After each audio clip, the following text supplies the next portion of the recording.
Olá, minhas irmãs, eu sou a Renata, eu sou aqui da Quinta Igreja Presbiteriana de Barra Mansa e nesse dia, né, eu vou compartilhar com vocês uma mensagem, uma reflexão sobre oração.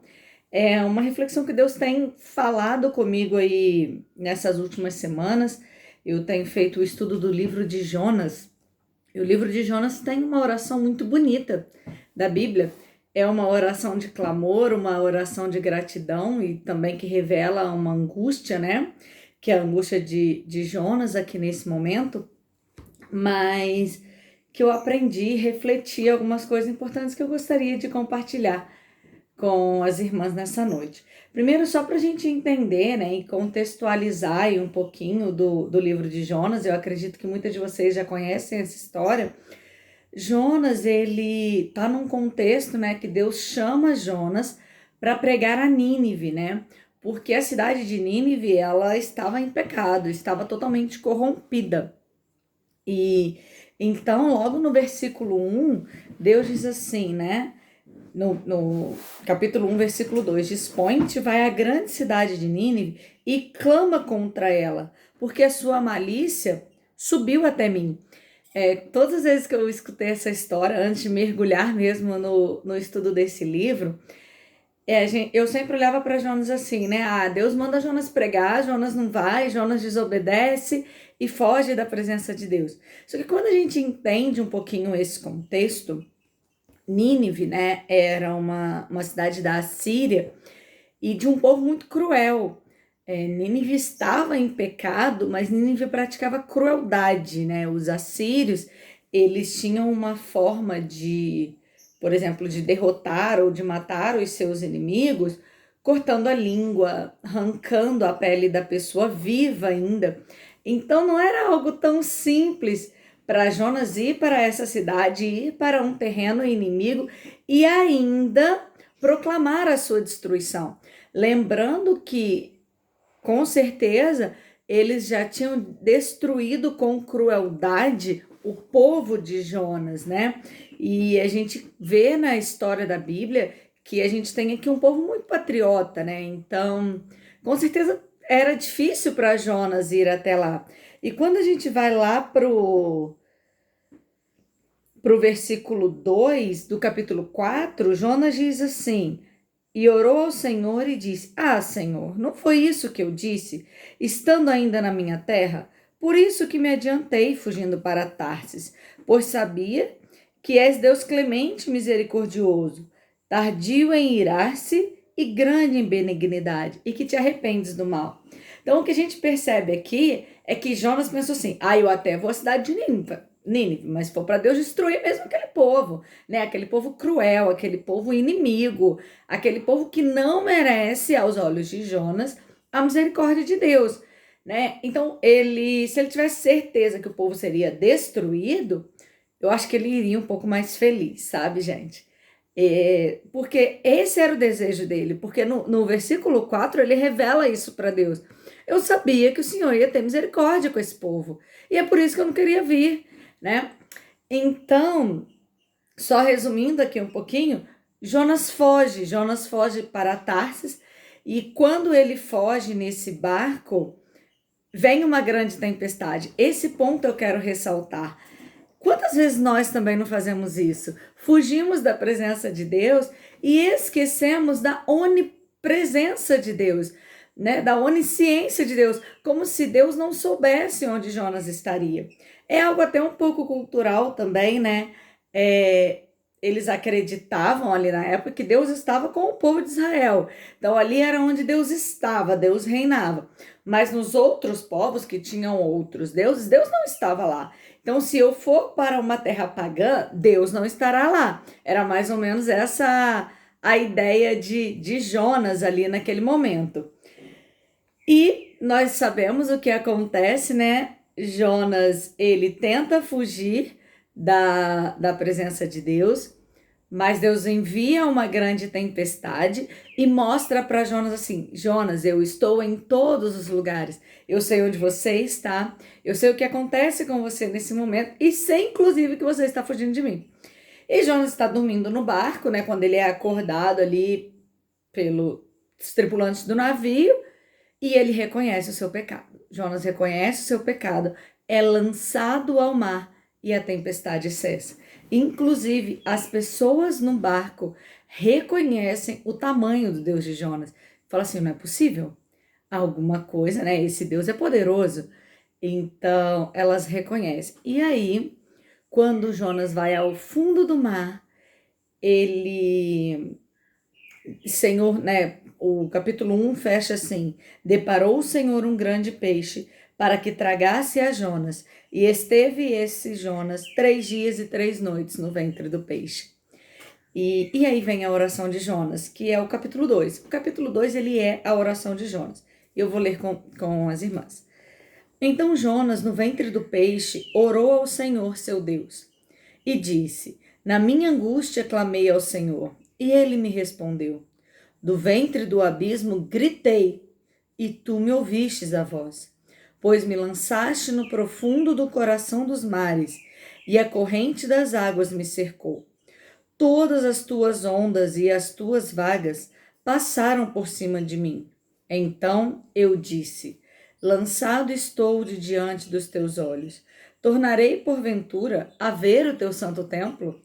As águas me cercaram até a alma. O abismo me rodeou e as algas se enrolaram na minha cabeça.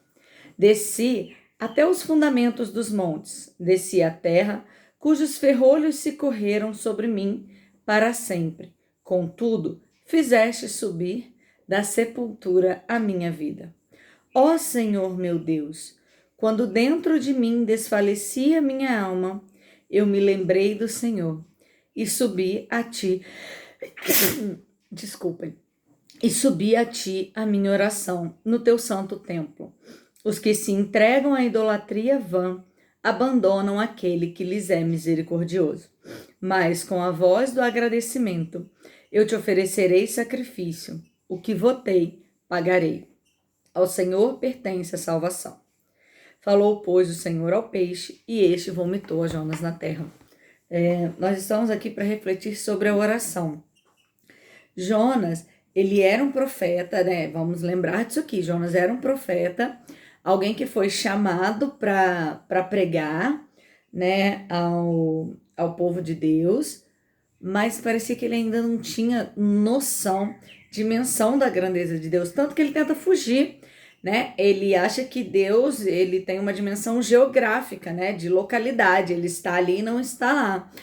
Mas quando Deus envia a tempestade, quando Jonas é lançado no profundo mar e é recolhido ali por um grande peixe, se vê em vida dentro do ventre desse peixe, talvez Jonas não tinha certeza ainda se ele viveria ou se ele morreria, mas ele sabia que naquele momento Deus estava dando uma chance para ele.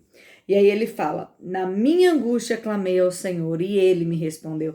Essa é a certeza que Deus nos dá, que na angústia nós podemos clamar ao Senhor e ele nos responde, independente do que fizemos, porque se nós nos arrependermos, Deus responde. Nós vemos aqui que Jonas não era alguém que estava numa provação por uma situação qualquer, tipo Jó, né? Que a gente não sabe por que Jó entrou naquela provação. Claro que no final do livro a gente vai entender, né, que ele entra naquela provação para conhecer profundamente ao Senhor.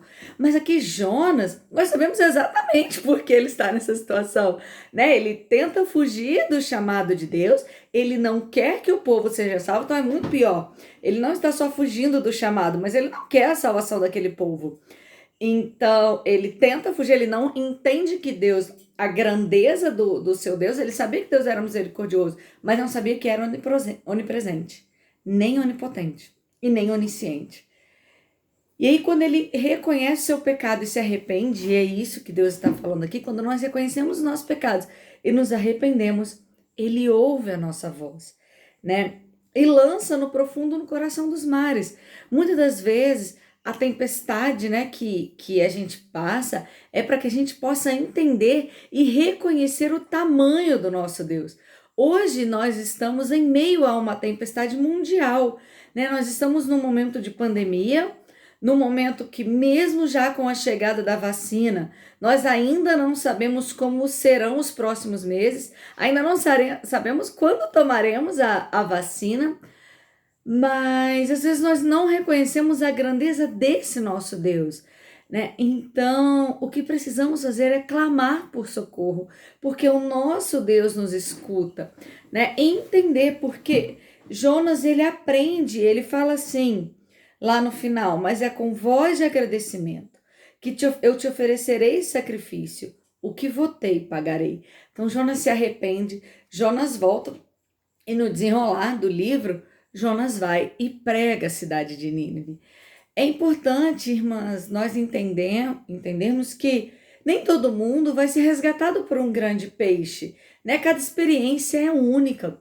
A experiência de Jonas, ela nos mostra que Deus, ele é um Deus pessoal. Ele é um Deus que pensa em cada uma. Percebam que nenhum outro profeta precisou ser lançado no fundo dos mares e nem ser engolido por um grande peixe. Cada profeta teve uma experiência sua, né? Elias, por exemplo, a história de oração de Elias é pedindo para Deus que mande fogo e Deus manda fogo do céu, e depois pedindo a Deus que cesse o fogo e Deus cessa o fogo do céu.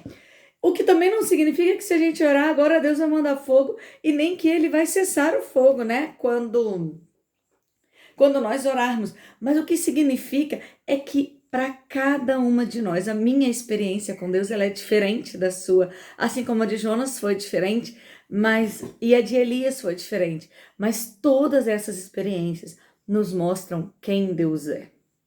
E todas essas experiências são pautadas pela oração e pelo conhecimento de Deus. E eu quero encerrar essa fala aqui com um salmo, né, que diz que a intimidade do Senhor é para os que o temem, aos quais ele dará a conhecer a sua aliança. Conheça o seu Pai. Clame ao seu Pai. Não espere para conhecer a Deus no tempo de angústia. Jonas, ele só conseguiu conhecer a grandeza do seu Deus, reconhecer o tamanho desse Deus e a sua onipotência e a sua onipresença quando ele foi para o profundo do mar, para o profundo abismo. Aqui a gente vê que ele cita isso, né? Lá no profundo dos mares, é ali que ele reconhece a onipotência e a onipresença de Deus. Não espere isso acontecer. Ore, clame por socorro todos os dias. Leia a Bíblia todos os dias. Conheça o Pai e ele se dará a conhecer, né? Por meio de vida devocional, por meio de oração. Assim como Deus ouviu a oração de Jonas, ele escuta as suas orações.